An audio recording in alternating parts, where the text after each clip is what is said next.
Welcome students. तो हम बात कर रहे थे यहाँ पर द्रव्यमान स्पेक्ट्रोग्राफ, जिसमें हमने बात कर ली थी कि पहले हम जो भी परमाणु हैं अलग अलग द्रव्यमान के, हमें उनको क्या करना था, आयनित करना था। तो इसके लिए हमने कौन यूज किया था, आयन स्रोत। उसके बाद सेकंड हमने फिल्टर यूज किए थे। फिल्टर में हमने 3 फिल्टर पढ़े थे। कौन कौन से? एक तो संवेग फिल्टर, एक ऊर्जा फिल्टर और एक कौन सा, वेग फिल्टर। इस तरह से हमने 3 पढ़े थे, ऊर्जा, संवेग और वेग, इस तरह से। और उसके बाद थर्ड पॉइंट था फॉक्शन कक्ष, जिसमें क्या होती है, एक फोटोग्राफिक प्लेट होती है। उस फोटोग्राफिक प्लेट पर अलग अलग द्रव्यमान के जो परमाणु हैं वो आकर वहां पर जम जाते हैं अलग अलग स्थान पर। उसके संगत हमें एक स्पेक्ट्रम प्राप्त होता है, उसी को बोलते हैं हम द्रव्यमान स्पेक्ट्रम। इस तरह से इनका द्रव्यमान मान लिया हमने m1, इनका मान लिया m2, इस तरह से इनका मान लिया हमने m3। अलग अलग द्रव्यमान के जो परमाणु हैं इस तरह से आकर सेटल हो जाएंगे। तो थर्ड पॉइंट लिखना फॉक्शन कक्ष में, थर्ड पॉइंट फॉक्शन कक्ष में लिखें। इसमें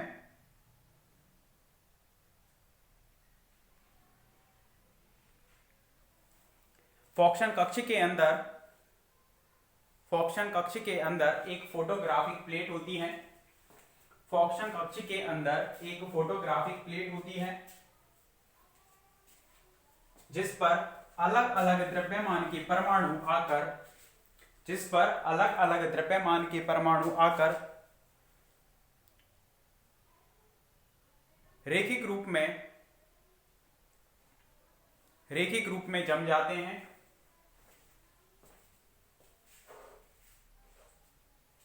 रैखिक रूप में जम जाते हैं, जिसे द्रव्यमान स्पेक्ट्रम कहते हैं, जिसे द्रव्यमान स्पेक्ट्रम कहते हैं, जिन्हें द्रव्यमान स्पेक्ट्रम या जिसे द्रव्यमान स्पेक्ट्रम कहते हैं। तो ये कंप्लीट हो गया कि हमें अगर द्रव्यमान स्पेक्ट्रम या द्रव्यमान स्पेक्ट्रोग्राफ बनाना है तो सबसे पहले हमें आयन स्रोत चाहिए, उसके बाद फॉक्शन कक्ष चाहिए, सॉरी आयन स्रोत के बाद हमें चाहिए फिल्टर, और फिल्टर के बाद हमें फॉक्शन कक्ष, जिसमें क्या होगी, एक फोटोग्राफिक प्लेट होगी। इसे बना लेना उसके नीचे। अब इन चीजों का यूज करते हुए हमें द्रव्यमान स्पेक्ट्रोग्राफ बनाना है। 2 द्रव्यमान स्पेक्ट्रोग्राफ हैं आपके इसमें।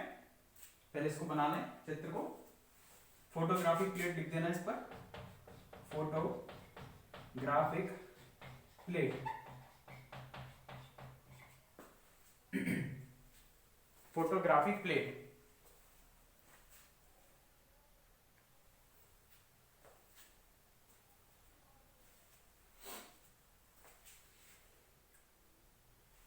फोटोग्राफिक प्लेट, ठीक है। इसके बाद हेडिंग डालना, 2 स्पेक्ट्रोग्राफ हैं। फर्स्ट डाल देना बैन ब्रिज द्रव्यमान स्पेक्ट्रोग्राफ।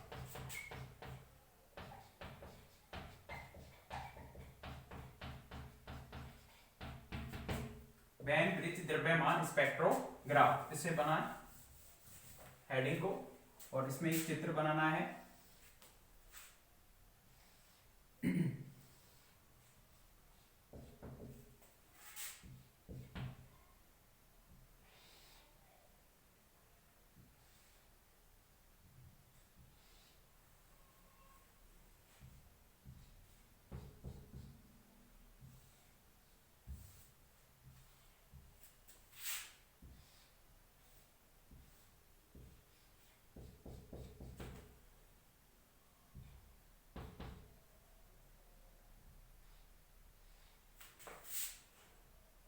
इस तरह से इस चित्र को कवर करें पूरा।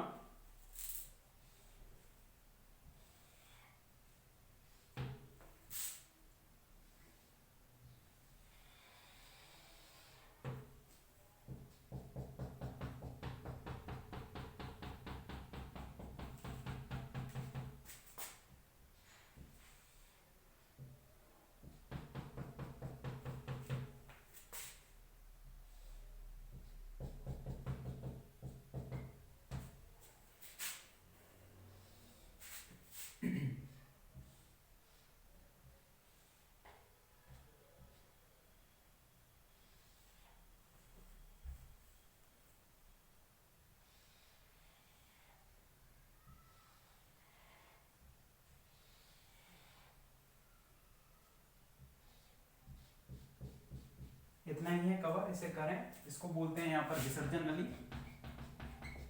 इसे क्या कहेंगे यहाँ पर, विसर्जन नली। यहाँ पर ये है वेग फिल्टर, वेग वर्णकारी या वेग फिल्टर बोलते हैं इसको।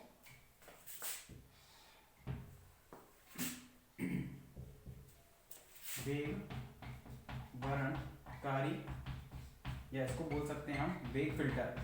तो देखिए पहले आयन स्रोत है तो विसर्जन नली में उनका आयन बन जाएंगे। उसके बाद हम फिल्टर यूज कर रहे थे 3 ऊर्जा संवेग वेग, तो उसमें यूज किया गया है केवल वेग फिल्टर, जो थर्ड वाला था जिसमें हम इलेक्ट्रिक फील्ड और मैग्नेटिक फील्ड दोनों का यूज कर रहे थे।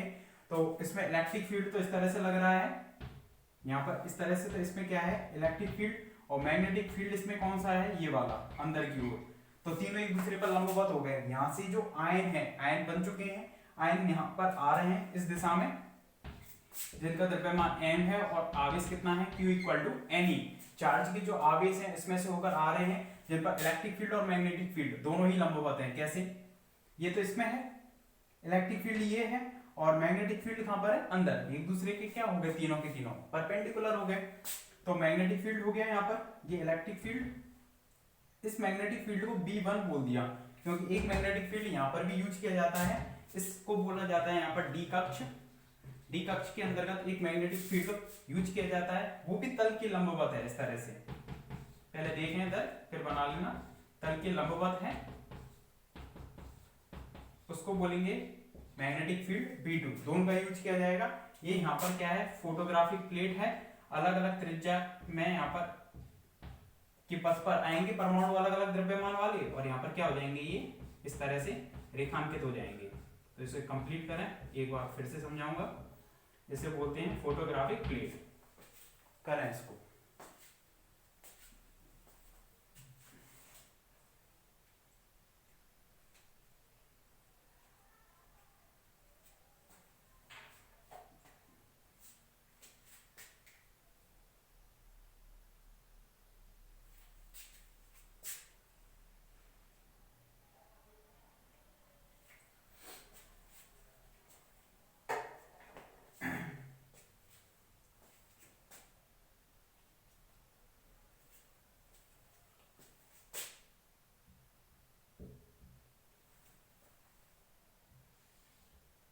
यहाँ इसको स्लिट बोल देंगे, S1 S2, ठीक है। स्लिट मतलब रेखा छिद्र।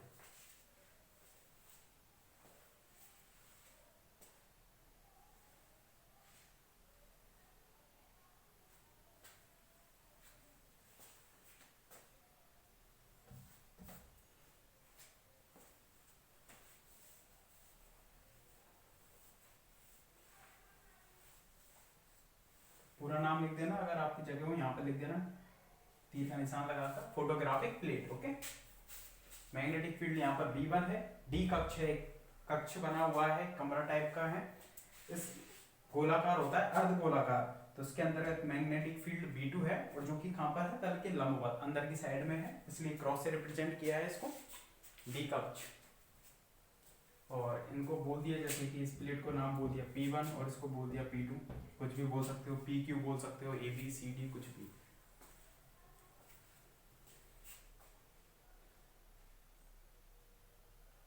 चित्र को बना लें पहले इसको, और फिर इसके बारे में समझेंगे कि किस तरह से इसमें से ये अलग अलग पथ पर रेखांकित हुए हैं, ये इस तरह से।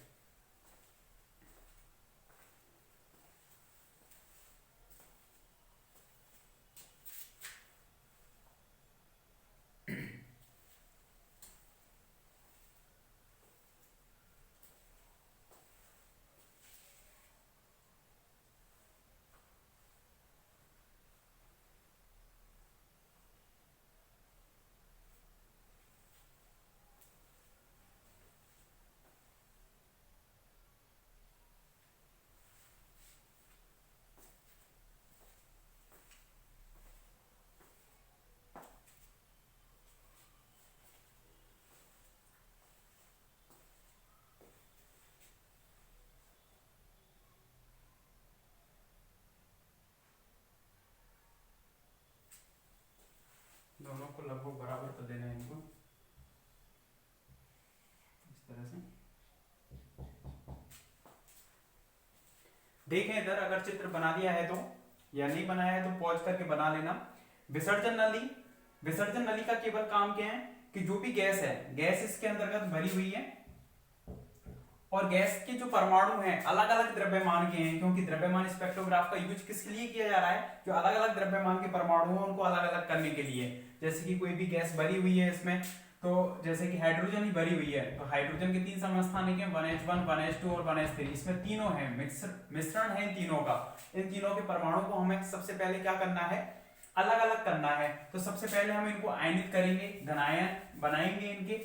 तो सबसे पहले विसर्जन नली है, उसका काम यह है कि उसको हम क्या कर देंगे, आयनित कर देंगे, गर्म करके इस विसर्जन नली को हम उनके वहां पर क्या प्राप्त कर लेंगे, आयन प्राप्त कर लेंगे। उन आयनों को रेखा चित्र S1 व S2 के जरिए किसमें से होकर गुजारा जाता है, यहाँ पर लगा हुआ है ये पूरा का पूरा, ये वाला है पूरा, कौन सा है, वेग वर्णकारी, वर्ण मतलब चुनना, वेग वर्णकारी या वेग फिल्टर। तो वेग फिल्टर का मतलब क्या है कि वो वेग को समान कर देगा। तो वेग फिल्टर हम पढ़ चुके हैं फिल्टर में, तो उस पर क्या होता है कि कोई भी आयन आएगा तो उस पर इलेक्ट्रिक फील्ड और मैग्नेटिक फील्ड दोनों एक साथ काम कर रहे हैं, और इलेक्ट्रिक फील्ड, मैग्नेटिक फील्ड, और वो जो आ रहा है पार्टिकल, जो भी धनायन आ रहा है जिसका द्रव्यमान m है, या कैपिटल M भी ले सकते हो, कोई फर्क नहीं पड़ेगा, और उस पर चार्ज कितना है, Q इक्वल टू Ne। वो इसमें यदि इंटर कर रहा है तो इस पर इलेक्ट्रिक फील्ड और मैग्नेटिक फील्ड लग रहे हैं, तो एक स्थिति में क्या होंगे, ये दोनों संतुलित हो जाएंगे। तो संतुलन की अवस्था में क्या होगा बताओ, संतुलन की अवस्था में जो इलेक्ट्रिक फील्ड है उसके जरिए उस पर जो फोर्स लग रहा होगा, मैग्नेटिक फील्ड है उसके जरिए जो फोर्स लग रहा होगा, दोनों फोर्स क्या हो जाएंगे, बराबर हो जाएंगे। F equal to QE electric field के जरिए, और मैग्नेटिक फील्ड के जरिए कौन सा लग रहा होगा, QVD, ये लग रहा होगा, Q से Q गया, और लेकिन ध्यान रखना है मैग्नेटिक फील्ड कौन सा है, B1, तो E इक्वल टू कितना आ जाएगा, B1, तो V इक्वल टू कितना आ जाएगा, E बाई B1, ये आ जाएगा उसका वेग, किसका, जो भी m द्रव्यमान का पार्टिकल इसमें से एंटर होकर जा रहा है उसका वेग किस पर डिपेंड कर रहा है, इलेक्ट्रिक फील्ड पर और मैग्नेटिक फील्ड B1 पर, और वो हमारे जरिए कैसे रखे गए हैं, वहां पर कैसे रखे गए हैं, वो फिक्स रखे गए हैं, कांस्टेंट रखे गए हैं। इसलिए इस वेग फिल्टर से निकलने के पश्चात जब पार्टिकल यहाँ पहुंच जाएगा, इस वाली स्थिति पे होगा, तो वहां पर उसका जो वेग है वो कैसा हो जाएगा, समान हो जाएंगे। जो भी द्रव्यमान m द्रव्यमान वाले पार्टिकल हैं उनका वेग कितना हो जाएगा, E/V1, जो कि इलेक्ट्रिक फील्ड और मैग्नेटिक फील्ड पर डिपेंड कर रहे हैं, और दोनों की दोनों कैसे हैं, ये कांस्टेंट। ठीक है, अब इसके बाद यहां से वो इस कमरे में, इस गोलाकार अर्धगोलाकार ये रूम है, कक्ष है, जिसको हम बोलते हैं डी आकृति की शेप का दिख रहा है, ये डी जैसी आकृति का, इसलिए इसको बोल दिया डी कक्ष। जब इसमें एंटर कर रहा है तो यहाँ पर दोबारा से इसको एक मैग्नेटिक फील्ड मिल रहा है, कौन सा, लंबवत वाला। और मैंने एक चीज बताई थी, जब भी कोई चार्ज पार्टिकल लंबवत मैग्नेटिक फील्ड में प्रवेश करता है तो सीधे हाथ के नियम से, इस वाले से, तो उस पर बल है, बल की वजह से लॉरेंज बल लगता है। कौन सा बल लगेगा उस पर, लॉरेंज बल लगेगा, और उस लॉरेंज बल की वजह से उसका जो पथ है वो कैसा होगा, वृत्तीय होगा। तो यहाँ पर जैसे ही उसको मैग्नेटिक फील्ड लंबवत दिखेगा तो उसका पथ कैसा होने लगेगा, वृत्तीय होने लगेगा। अब यहाँ पर बात गौर करने की यह है कि उसका जो वृत्तीय पथ है वो अलग अलग कैसे हुए हैं, ये वृत्तीय पथ अलग अलग कैसे हुए, होने को तो वृत्तीय पथ होना चाहिए, तो एक ही पथ होना चाहिए था। इस तरह से अलग अलग द्रव्यमान वाले जो पार्टिकल हैं या परमाणु हैं उनका अलग अलग वृत्तीय पथ बना है। इस चीज को हम मैथमेटिकली देखेंगे, कैसे, देखो कि जब इसके अंतर्गत उसका वृत्तीय पथ हुआ है, तो जब भी कोई वस्तु या कोई भी पार्टिकल वृत्तीय पथ में गति करता है तो उसे अभिकेंद्रीय बल की आवश्यकता होगी। किसकी आवश्यकता होगी, अभिकेंद्रीय बल। वो कितना होगा बताओ, mv² अपॉन, हमने मान ली इसकी त्रिज्या कितनी, त्रिज्या के पथ में वो घूम रहा है स्मॉल r त्रिज्या, स्मॉल r त्रिज्या का जो पथ है ये वृत्तीय पथ है बिल्कुल। ठीक है, इस तरह से बिल्कुल सर्किल रूप में ही दिखेंगे ये, इस तरह से।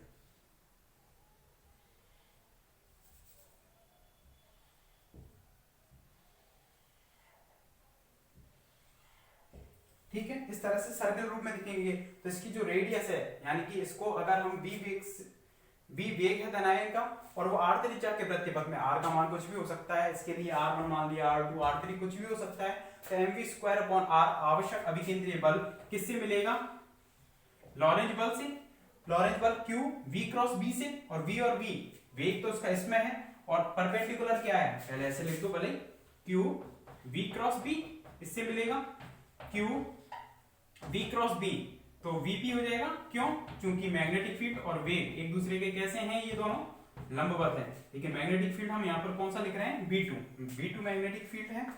तो यहाँ पर कितना हो जाएगा ये बताओ, mv² अपॉन r। यहाँ से यदि हम r की वैल्यू निकालें, या पहले और थोड़ा सॉल्व कर लेते हैं, mv upon r equal to q b2, तो r इक्वल टू कितना आ जाएगा, mv upon q b2। mv समीकरण 1 से अगर हम वैल्यू रखें v की तो कितना आएगा, e upon q b1 b2। अब इस समीकरण से देखिए, जो समीकरण हमारे पास दो आया है, इस चीज पर जरा गौर फरमाइए, फरमाओ गौर, अरे फरमाओ। देखो इलेक्ट्रिक फील्ड है वो कांस्टेंट है, मैग्नेटिक फील्ड B1 और B1 और B2 ये दोनों कांस्टेंट हैं, और Q जो धनायन चार्ज लेकर आ रहा है अपने ऊपर वो भी फिक्स है। तो उसका चेंज क्या हो रहे हैं, उस जो पार्टिकल होंगे अलग अलग, उनके द्रव्यमान अलग अलग होंगे। तो R है वो प्रोपोर्शनल है किसके, M के, गौर करना, R है वो प्रोपोर्शनल है M के। तो अलग अलग द्रव्यमान के संगत अलग अलग त्रिज्या बनेगी, मतलब जिसका कम द्रव्यमान होगा उसकी छोटी त्रिज्या बनेगी, मतलब यहाँ पर कम द्रव्यमान के होंगे, ये ज्यादा द्रव्यमान के होंगे, और ये वाले ज्यादा द्रव्यमान के होंगे। बात दोबारा से सुनो, इलेक्ट्रिक फील्ड, ये चार्ज, मैग्नेटिक फील्ड दोनों B1 और B2 सभी कांस्टेंट हैं। तो उस पथ की जो त्रिज्या है वो डिपेंड कर रही है only on m, mass of charge particle, ठीक है, चार्ज पार्टिकल की मास पर डिपेंड कर रही है।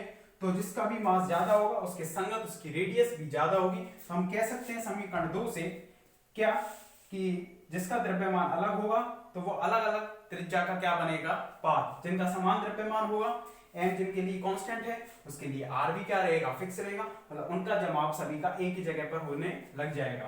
किस पर, फोटोग्राफिक प्लेट पर, PP पर, ठीक है। तो लिखें इसमें पहले बेन ब्रिज द्रव्यमान स्पेक्ट्रोग्राफ में लिखें, पहले चित्र तो बना ही लिया। इसमें एक विसर्जन नली होती है,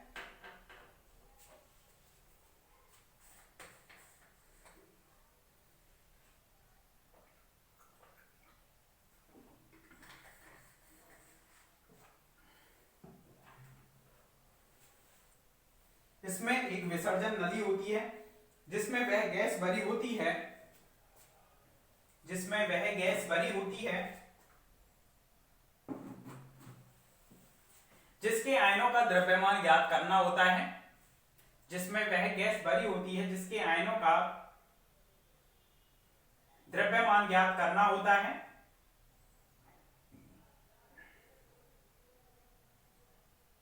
विसर्जन नली द्वारा प्राप्त आयनों को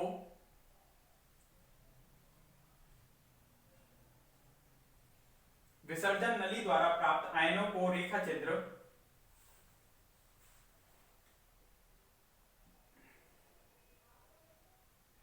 विसर्जन नली द्वारा प्राप्त आयनों को रेखाचित्र S1 व S2 से होते हुए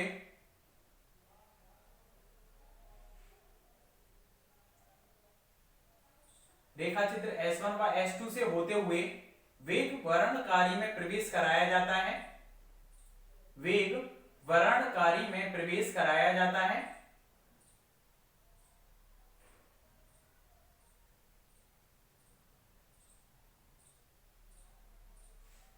वेग वर्णकारी में प्रवेश कराया जाता है। वेग वर्णकारी में दो प्लेटें P1 व P2 होती हैं।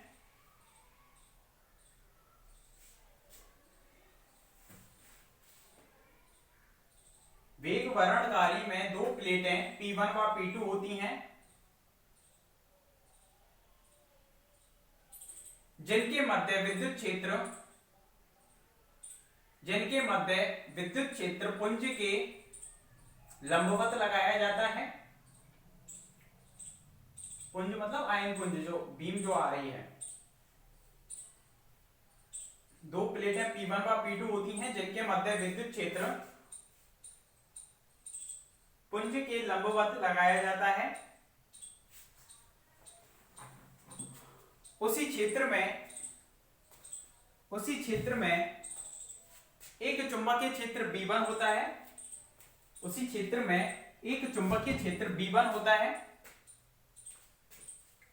चुंबकीय क्षेत्र B1 होता है, जो कि तल के, इस जो तल है बोर्ड का उसके तल के लंबवत है, जो कि तल के लंबवत लगाया जाता है। चुंबकीय क्षेत्र B1 होता है जो कि तल के लंबवत लगाया जाता है।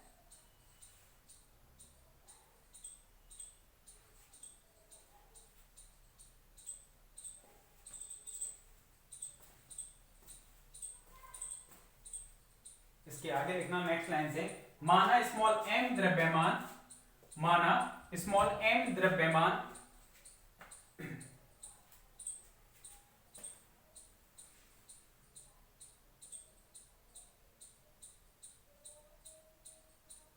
माना स्मॉल m द्रव्यमान तथा q इक्वल टू एनी आवेश का, q इक्वल टू एनी आवेश का आयन, एनी आवेश का आयन स्मॉल v वेग से, स्मॉल v वेग से वेग फिल्टर में प्रवेश करता है, स्मॉल v वेग से वेग फिल्टर में प्रवेश करता है।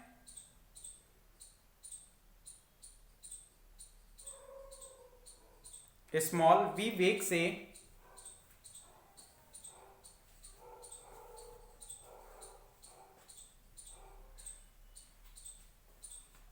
वेग फिल्टर में प्रवेश करता है, तब इस पर विद्युत बल व चुंबकीय बल दोनों आरोपित होंगे, तब इस पर विद्युत बल व चुंबकीय बल दोनों आरोपित होंगे।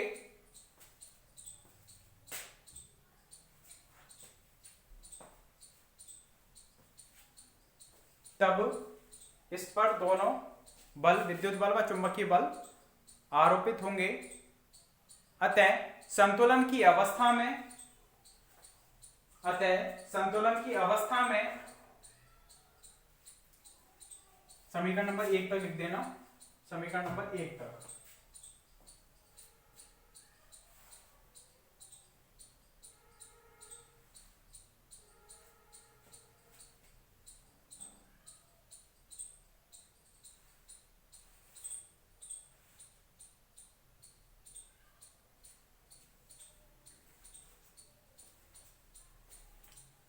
समीकरण नंबर 1 तक लिखने के बाद फिर आगे लिखना, जब आयन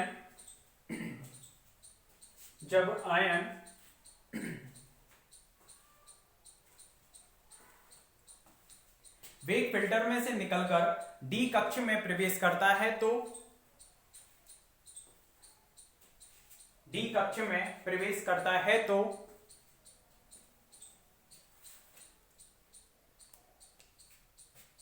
तो आयन पर एक और चुंबकीय क्षेत्र B2, तो आयन पर एक और चुंबकीय क्षेत्र B2 तल के लंबवत कार्य करता है, तल के लंबवत कार्य करता है,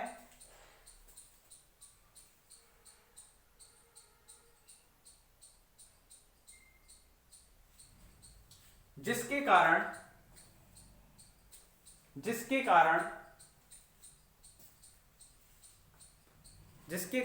आयन का पथ वृत्तीय हो जाता है, जिसके कारण आयन का पथ वृत्तीय हो जाता है, जिसके कारण आयन का पथ है वो कैसा हो गया, वृत्तीय, क्योंकि लंबवत चुंबकीय क्षेत्र लग रहा है किसी भी चार्ज पार्टिकल पर, तो उस पर लॉरेंज बल कैसा लगेगा, वृत्तीय रूप में,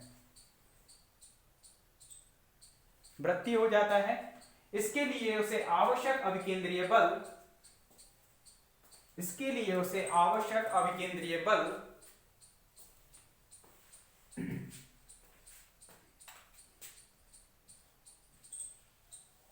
लॉरेंज बल से प्राप्त होता है, इसके लिए उसे आवश्यक अभिकेंद्रीय बल लॉरेंज बल से प्राप्त होता है।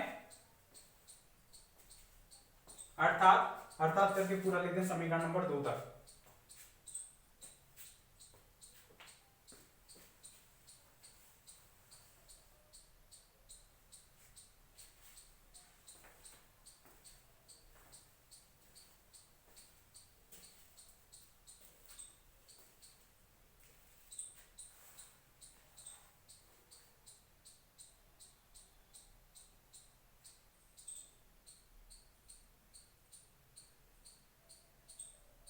समीकरण 2 तक कंप्लीट करें, उसके बाद लैंग्वेज लिखनी है इसमें।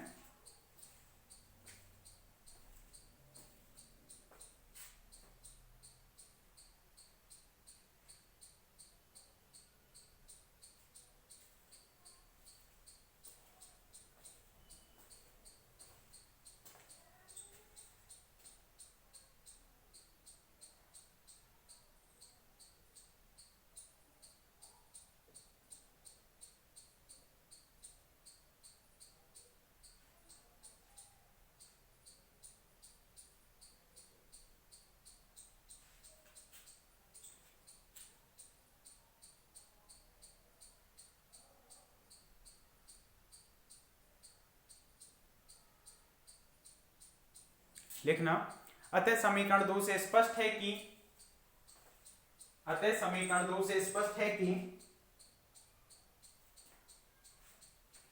E B1 B2 तथा Q का मान E B1 B2 तथा Q का मान नियत होने पर त्रिज्या का मान द्रव्यमान पर निर्भर कर रहा है।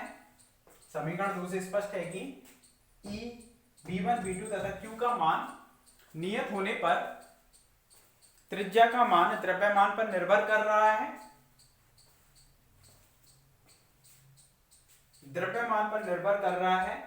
अतः अलग अलग द्रव्यमान के परमाणु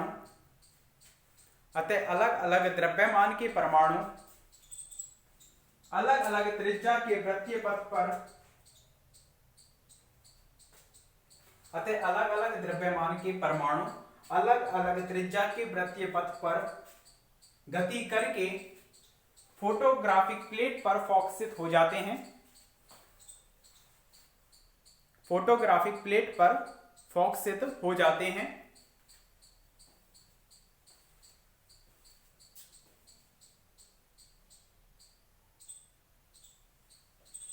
इस प्रकार फोटोग्राफिक प्लेट पर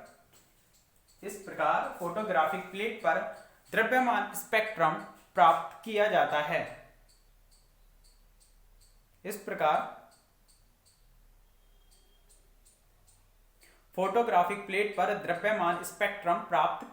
है। इनको थोड़ा डार्क बना देना रेखा के रूप में, इनको इस तरह से, जैसे कि 1H1 1H2 1H3 तीनों का अलग अलग द्रव्यमान होगा, उसके संगत ज्यादा